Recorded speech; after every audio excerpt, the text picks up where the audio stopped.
오늘은 베드로전서 4장 1절 말씀부터 11절 말씀까지입니다. 우리 함께 봉독하시겠습니다.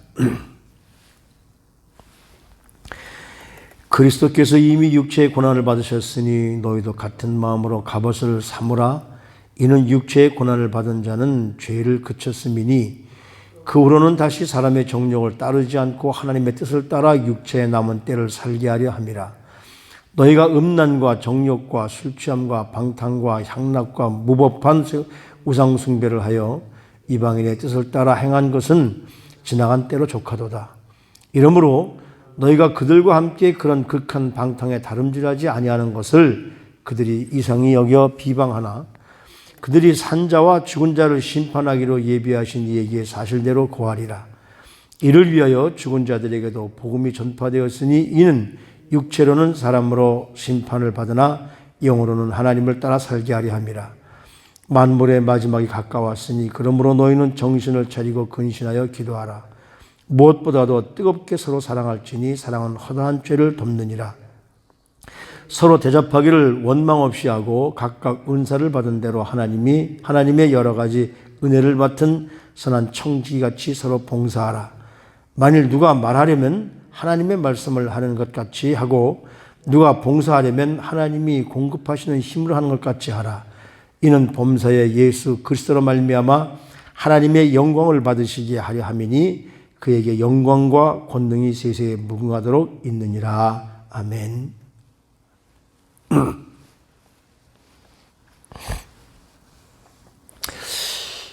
우리가 세상을 살면서 또 우리 자녀들에게 또 잘못을 저지르고 있는 사람들에게 바른 길로 가게 하려고 징계를 하기도 합니다. 아이들이 잘못된 길로 가면 잘못된 길로 가지 않도록 징계하지 않습니까? 그래서 모든 법에는 징계가 있죠. 교회법에도 잘못하면은 그 잘못을 깨닫게 하기 위한 징계가 있고, 교회뿐만 아니라 모든 법이 다 그렇죠. 그래서 그 징계를 이미 예수님께서 받으셨기 때문에 나 대신에 내가 받아야 할 징계를, 그래서 우리 예수님은 그런 고난을 받았기 때문에 그 고난을 통해서 우리가 이 땅에 사는 동안에 여러 가지로 힘든 일들이 많습니다. 그 고난을 통해서 죄에서 떠나도록 하나님께로 돌아오도록 그렇게 그 고난을 긍정적으로 이해하기를 베드로 사도는 바라고 있는 것이죠. 그러면서 고난의 의미를 설명하는 거예요. 그러니까 육체의 고난은 죄와 정욕을 따라 살던 우리의 습관적인 것을 벗어버리게 하고 하나님의 뜻을 따라 거룩한 삶을 살게 하는 계기가 됩니다. 그래서 고난을 받은 자는 죄를 그친다. 무슨 말씀이냐면 사실 우리가 그 감옥에 같은 데 가면은 죄를 그쳐야 되지 않아요. 근데 요즘은 어떻습니까? 오히려 거기 가서 더 많은 죄를 받아가지고 와서 더 큰 죄를 짓게 되는데, 우리 그리스도인이 고난을 받아서 우리 예수님께서 우리 대신에 그 고난 받았던 것을 우리 기억하고 그걸 통해서 우리가 뭘 입냐면 갑옷을 입게 된다는 거죠. 갑옷이라는 것이 뭡니까? 전쟁할 때 반드시 필요한 것들이잖아요. 지금은 워낙 무기가 발달해서 그렇지만 옛날에 이 싸울 때 갑옷을 입지 않으면 많이 상합니다. 칼로 상하게 되고.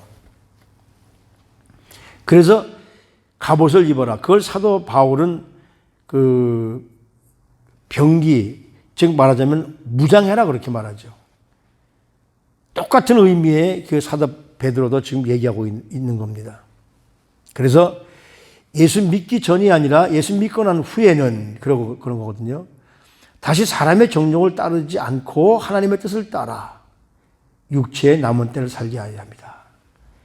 예수 믿기 전에는 그 고난의 의미를 모르기 때문에, 예수님께서 왜 우리를 십자가에 죽으셨는지를 모르기 때문에 내 마음대로 살았지만은 우리가 그것을 알고 나서는 이제 우리가 갑옷을 입고 바로 세상의 죄로부터 이겨야 할 그런 것들을 입고 이제는 세상을 따라 사는 삶이 아니라 하나님을 따라 사는 삶.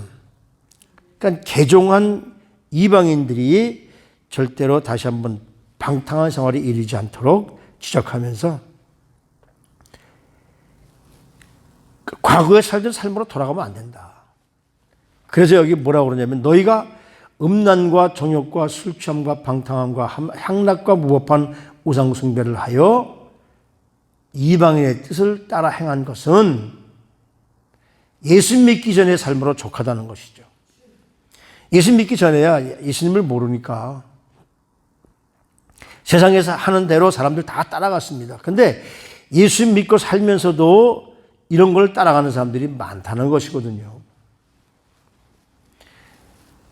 주일날은 그 그리스도인인 것 같이 교회에서 경건하게 예배를 드리지만은 월요일부터 토요일까지는 전혀 그리스도인다운 삶을 살지 않는 것. 그렇게 살면 안 된다는 겁니다. 이러므로 너희가 그들과 함께 그런 극한 방탕에 다름질하지 아니하는 것을 그들이 이상히 여겨 비방한다.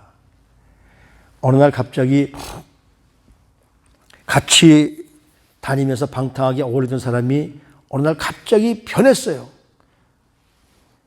부인의 전도를 받았는지 친구의 전도를 받았는지 모르지만 변해서 그들과 함께 살지, 그들과 같이 행동을 하지 않으니까 비방을 합니다. 변화된 것을 이상히 여깁니다. 그럴 수도 있습니다.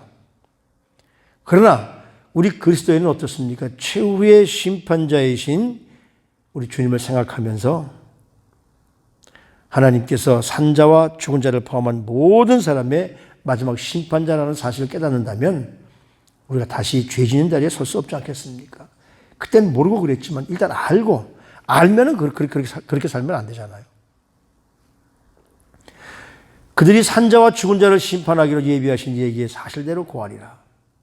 무슨 말씀입니까? 그때 가면 우리가 하나님 앞에 내가 지었던 죄를 고백할 수밖에 없고 내가 잘했던 것을 하나님 앞에 나 이만하면 잘했죠라고 하나님 앞에 고할 수밖에 없는 때가 온다는 것이죠. 이를 위하여 이렇게 마지막 때를 고하기 위하여 이미 예수 그리스도를 믿고 하나님 앞에 서기로 작정된 죽은 자들을 심판하기로 그런 사람들에게도 복음이 전파되었으니까 이제는 그들이 육체로는 심판받았지만은 영으로는 하나님을 따라 살게 하는 것. 다시 말하면 하나님의 심판대 앞에 설 때는 누구도 예외가 없습니다. 내가 과거엔 예수 믿지 않을 때는 이렇게 살았지만 예수 믿는 다음에는 변화되는 삶을 살았는데 살다 보니까 또 친구들하고 어울려서 또 옛날 습성으로 돌아가는 것. 그런 것들이 마지막 때 하나님 앞에서는 절대로 익스큐즈가 안 된다는 것이죠. 우리가 주님을 만나서 그래서 주님으로 말미암아 내가 지금 잘못 산 것이 깨달아지고 있다면 과거에 아직도 버리지 못한 우리의 습성이 무엇이 남아있는지를 깨닫고 정말 하나님 앞에서 마지막 때 심판 때에 설 내가 그 앞에서 무슨 변명을 할 수 있을까? 무슨 말씀을 드릴 수 있을까? 이 모습을 가지고 살아가야 된다는 거예요. 그래서 여기 베드로 사도가 뭐라고 그러냐면 만물의 마지막 때가 가까웠으니 그러므로 너희는 정신을 차리고 근신하여 기도하라 그럽니다. 3절 말씀에 보면 너희가 음란과 정욕과 술 취함과 방탕함과 향락과 무법한 결과적으로는 이 모든 일들이 어디서 시작되느냐면 술 취함에서 시작되기도 합니다. 술 취하게 되면 아무리 정신이 올바른 사람도 정신이 올바르지 못하게 되니까. 그러니까 이 정신 차리라는 말은 술 취하지 않은 말과 술 취한다는 말과 정반대되는 말이죠. 왜 예수 믿는 사람들은 술을 마시면 안 될까? 성경에도 보면 예수님도 포도주를 많이 마셨는데 왜 안 될까? 그 성경에서 말하는 그 포도주는 그들은 음료 얘기입니다. 여기서 말하는 술 취함은 뭡니까? 술 먹고 내 정신이 몽롱한 상태에서 죄를 짓고 싶어하는 마음입니다. 그러니까 술을 취하게 되면 처음에는 내가 술을 먹지만 술이 사람을 먹으니까 술이 이끄는 대로 가게 됩니다. 그래서 그 주사라는 것은 바로 술로 악하게 된다는 것이죠. 그러니까 하나님 말씀에 모든 것이 근거되어져야 되지, 세상에 근거되어지고, 내가 좀 세상에 오늘 귀찮고 이런 어려움을 내가 이기기 위해서 술로 내 마음을 달래야 되겠다. 그건 달래는 것이 아니죠. 예수 그리스도로 말미암아 우리가 위로를 받아야 될 줄로 압니다. 일부 종말론자들은 지금도 마찬가지. 그때도 초창기 그 시대에도 종말론자들이 있었던 거예요. 왜? 예수님이 뭐라고 말씀하면 너희가 내가 올라가는 것을 본 그대로 내가 다시 올 것이다. 그 감람산에서 예수님이 승천하실 때 천사가 옆에 와서 그러잖아요. 너희들이 뭘 쳐다보느냐. 그 위로 올라가신 분이 그대로 오실 것이다. 그게 그 사람들 마음속에 있는 거예요. 왜? 초대교회의 엄청난 기독교 박해를 통해서 우리가 어떻게 살아야 되는가 주님 오실 때를 기다리는 거죠. 그러다 보니까 빨리 주님 오셨으면 좋겠어요. 그래서 우리 그리스도인들은 이 종말 때를 기억하는 삶이 뭐냐면 언제나 정신 차리고 근신하고, 그래서 주님이 오실 것이다. 그러니 모든 걸 다 버리고 그분만을 의지하자. 이런 거 버리고 나에게 맡겨진 책임을 끝까지 감당해야 된다는 것이죠. 그래서 마지막 때가 가까울수록 뭐라고 그러냐면 뜨겁게 사랑해라. 보통 사랑하라는 것이 아니고 뜨겁게 사랑해라. 왜? 사랑은 모든 것을 용서할 수가 있으니까요. 사랑은 모든 것을 덮을 수가 있으니까요. 사랑이 있으면 대접할 수도 있습니다. 사랑이 있으면 어떤 상황도 우리가 용서할 수 있는 거죠.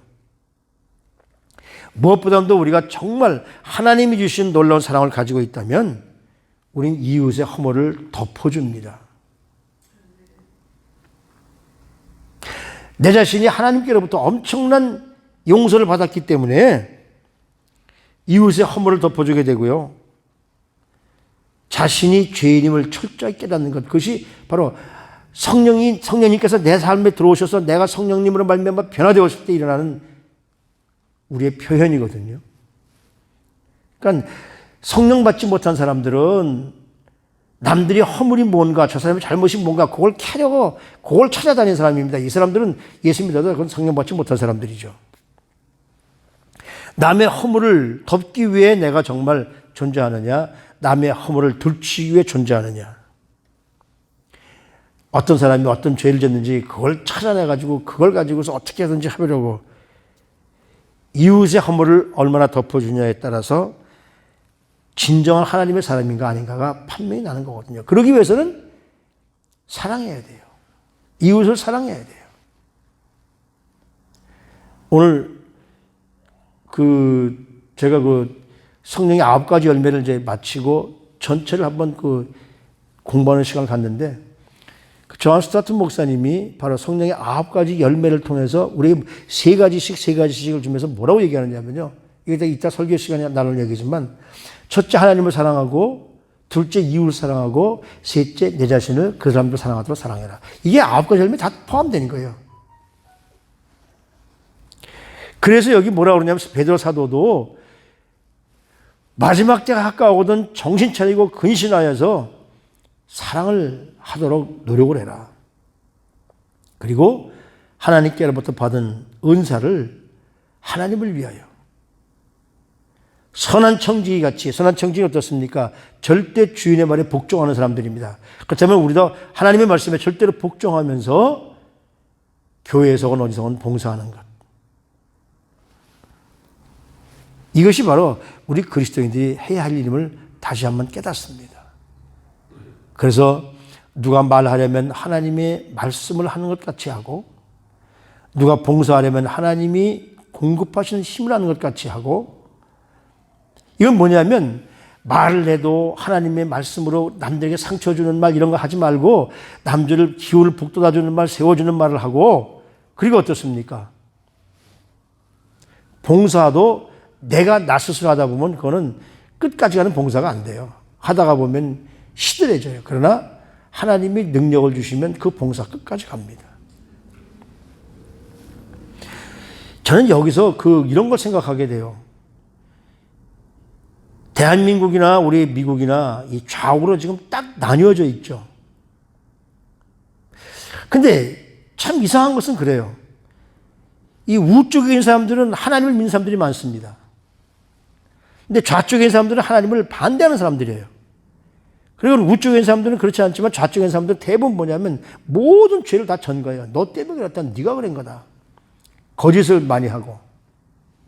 그래서 우쪽의 사람들에게도 거짓말 한다고 누가 진짜 거짓말 한지는 마지막 때 가서 봐야 돼 알거든요.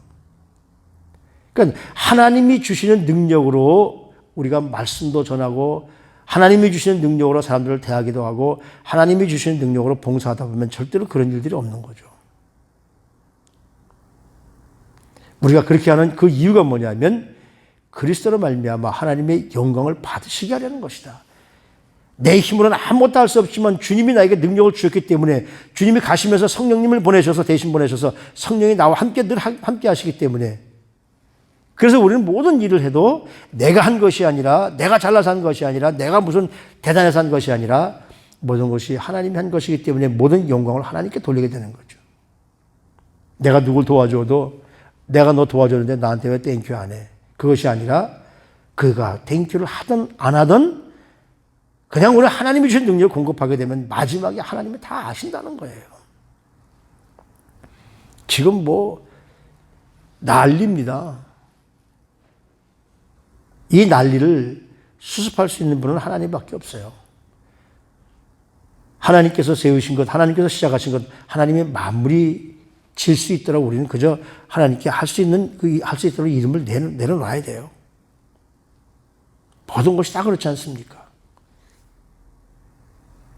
우리가 눈에 보기에도 뻔한 것들인데, 우리가 눈에 보는 것도 뻔한 것들인데, 그걸 마치 정당화했냐 하는 이런 일들이 저는 그래서 한국만 그런 줄 알았더니 한국이나 미국이나 좌판 다 똑같더라고요. 이 모든 거 다 내려놓고 그저 우리는 여기 오늘 7절에 있는 말씀처럼 만물의 마지막이 가까웠으니 그러므로 너희는 정신 차리고 근신해서 기도해라. 빌리 그레이엄 목사님이 쓴 93세 빌리 그레이엄 목사님의 새로운 도전이라는 그런 그 책이 있습니다. 그러니까 93세 그분이 쓴 거죠. 그게 뭐냐면 연로하신 노인들이 그래도 꽤나 움직일 수 있고 정신 차린 노인들이 86세, 90세 된 노인들이 그 양로원에 가서 그들에게 하나님 말씀을 전해주고 하나님 말씀 나누는 모습을 보면서 뭐라고 그러냐면 노인의 삶을 주님께 맡기며 노인이라는 것은 그분께로 좀 더 가까이 갈 수 있는 계절이라는 거예요. 그래서 이 빌리 그레이엄 목사님이 돌아가시기 전에 먼저 그 누이 캐더린 그레이엄이라는 그 여사가 몇 년간을 요양원에서 보내면서 그 노인의 몸을 이끌고 자기도 힘들고 어렵지만은 더 힘든 노인들을 위해서 가서 위로해주고 기도해주는 그런 모습. 그리고 어떤 부인은 86세에 난 그 할머니인데 이분은 자기의 몸을 이끌고 일주일에 한 번씩 양로원을 찾아가서 그 성경을 읽지 못할 정도로 누워있는 그런 분들이 가서 성경을 읽어주는 것. 그분이 바로는 이런 말을, 어떤 96세 할머니가 이런 말을 하더랍니다. 96세가 되니까 혼자 있는 시간이 너무 많아요. 하루를 멍하니 앉아있는 시간이 하루의 대부분입니다. 그런데 그때가 되면 나는 뭘 하려고 하느냐 하면 내 기도의 수첩을 펴고 기도 수첩에 기도의 수첩에 기록된 사람들의 이름을 찾아가면서 그들을 위해서 기도하다 보면 하루 시간이 모자라요. 하나님은 하나님을 위해서 선을 행하는 사람들에게 복 주기를 원하십니다. 그를 위해서 기쁘게 사는 사람들에게 복 주기를 원하십니다. 나이가 많아 늙어지면은 가족과 함께하는 시간도 많이 적어지고요. 그리고 그 책을 읽는 것도 이제 적어지지만 그러나 그런 것들이 다 기쁨으로 다가온다. 왜? 나 혼자 있는 시간이 많기 때문에 하나님과 함께 동행할 수 있는 시간이 점점 많아진다는 것. 그래서 나이가 많으면 많을수록 우리의 삶은 하나님과 가까워지고 있다. 이런 생각을 하며 사는 것이 인생의 최대 기쁨이라는 것이죠. 그것이 바로 빌리그레엄 목사님이 마지막에 한 이야기입니다. 우리 노인의 계절은 모든 것을 하나님의 손에 맡기고 그분께로 더 가까이 다가갈 수 있는 계절이다. 그분이야말로 우리 인생의 최대 기쁨입니다. 우리도 바로 이런 모습을 가지고 언제나 기쁜 모습으로 주님께 나가시는 사랑하는 성도님들 되시기를 주님의 이름으로 부탁드립니다. 하나님, 살다 보면 우리 삶에 여러 가지 고난을 닥치게 됩니다. 이것을 이길 수 있는 것은 우리 본성으로 그 고난을 이기려고 노력하는 것보다 바로 하나님이 함께 하시기 때문에 하나님의 능력으로 이기고 있음을 다시 한번 깨닫게 해주시니 감사합니다. 하나님, 어려움이 닥칠 때마다 원망과 헛된 노력을 하기보다는 나 자신을 다듬어 주시고 하나님의 뜻대로 살기를 소원하시는 하나님의 뜻대로 삶을 살아드리는 저희들이 될 수 있도록 축복해 주시옵소서. 그래서 마지막 때의 고난을 이기며 승리할 수 있도록 늘 지켜주시기를 간절히 바라옵고 하나님의 능력으로 모든 세상을 이겨나갈 수 있는 능력을 우리들에게 허락해 줄 줄로 믿고 그래서 그분을 따라가는 삶이 될 수 있도록 저들을 축복해 주옵소서. 존귀하신 우리 구주 예수 그리스도 이름으로 감사하며 기도드리옵나이다. 아멘.